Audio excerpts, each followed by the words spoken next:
instead of going for just BTech Computer Science or BCA, one should go for BTech Computer Science with AI/ML or data sciences or UX.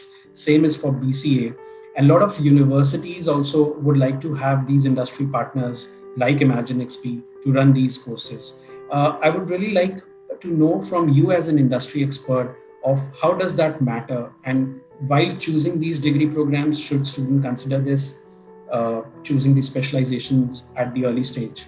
But again, very good question, Abhijit. So it's like, as I said, basic foundational courses are going to be good. Right? So we can't say that BTech science or BCom is not really from tomorrow. Right? So if you are looking, somebody's trying to become a computer science graduate, yes, you have to go through the normal education process that is there. But while somebody is doing that, it is very important to make sure that you are keeping an eye on the trend, right? So while AI/ML is becoming mainstream, that AI/ML coming into your curriculum and becoming part of your 4-year course takes time. It doesn't happen at the same time, and because of policies or various things, it will lag a bit when it get rolled out, let's say, in a formal manner. So that's where the specialization piece could come in from add-on things that you could do, or the add-on courses like how, let's say, ImaginXP is providing, right? You are actually picking up the gap between what university is producing and what industry needs, because the pace, and I think it's not about, why is university not able to do it? We understand they have their own challenges, right? They are regulated, they have to do a lot of other things for that. So that's where some of these things can act as catalysts. People have to go deep, people have to look at specialization, and people have to do the basics also at the same time as well.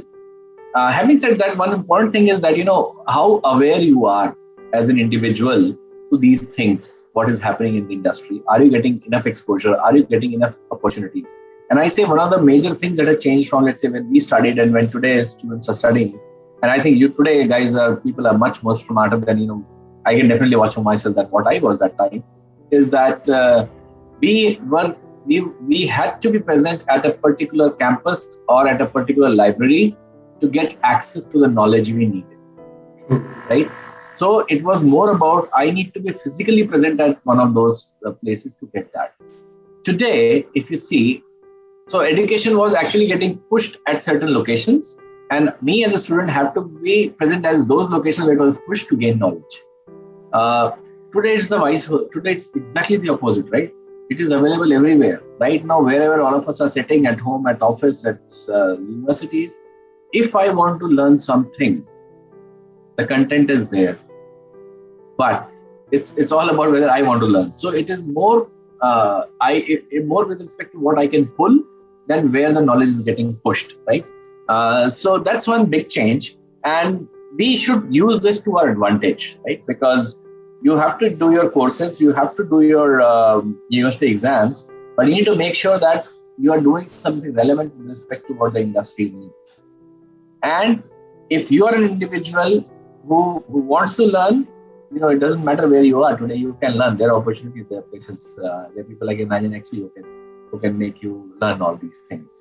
And one more point I want to make is, it was marks earlier. If today I'm hiring a graduate, right? What I'm looking at in a graduate today is when I'm hiring, let's say, people coming out of universities, I'm looking at the learnability quotient, right? I take open internet interviews, right? I say, hey, what is your passion? What do you like? Okay, if they like this, have you done something in this? No. Okay, where is Google? You want to take half an hour, learn something about it, tell me what have you learned, right? Somebody has passion. And as long as someone has the learnability quotient, I'm pretty happy to into them and make a career for them in our organization.